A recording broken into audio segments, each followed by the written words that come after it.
Alors c'est mignon parce qu'il n'y a pas très longtemps après un de mes spectacles, il y a un monsieur qui est venu me voir et qui m'a dit très gentiment « Alors mademoiselle, c'est bien ce que vous faites, mais j'adhère pas. Non, trop féministe. » Trop féministe?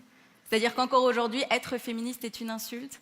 Dernièrement, Jean-Marie Bigard a déclaré « Les féministes ne sont pas de vraies femmes ». Ben bien sûr, Jean-Marie, si on est une féministe, on est forcément une vieille fille mal baisée avec la chatte coiffée comme Fellaini.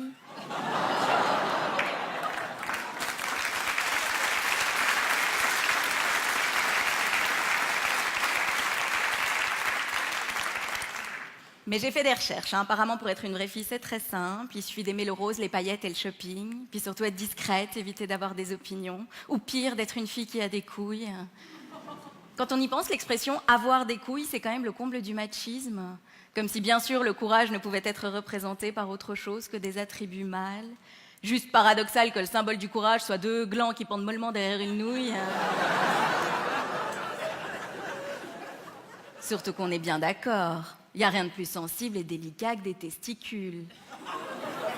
S'il y a bien un organe courageux, c'est le vagin. Le vagin, c'est le soldat Ryan des organes. Accouchement, épisiotomie, les règles. Non content de nous pourrir la vie une fois par mois, on peut en mourir. C'est-à-dire, mesdames, que quand vous êtes indisposées et que vous portez un tampon, vous risquez ce qu'on appelle le syndrome du choc toxique. Donc en gros, vous risquez de mourir dans les 48 heures ou de vous faire amputer d'un membre. Pas génial.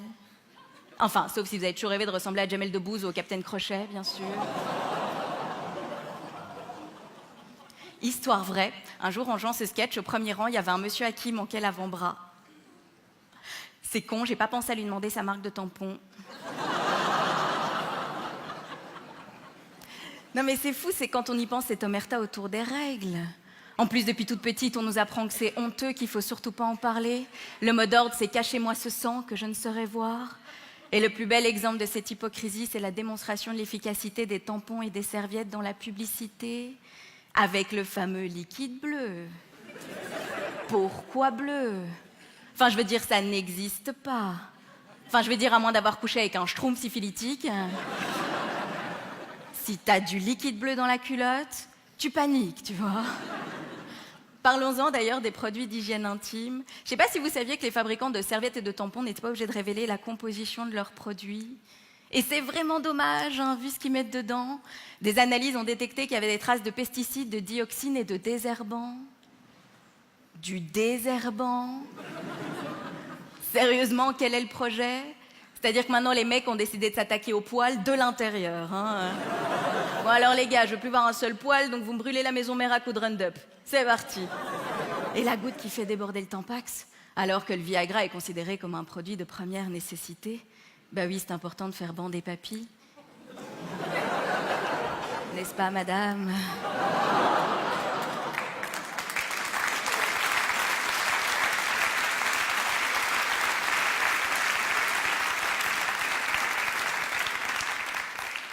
Les serviettes et les tampons, elles, sont surtaxées car considérées comme des produits de luxe non essentiels.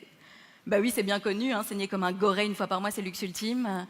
Moi, tu me donnes un jogging, une bouillotte, mes règles, avec des petites crampes bien aiguës, et comme dirait George Clooney, what else?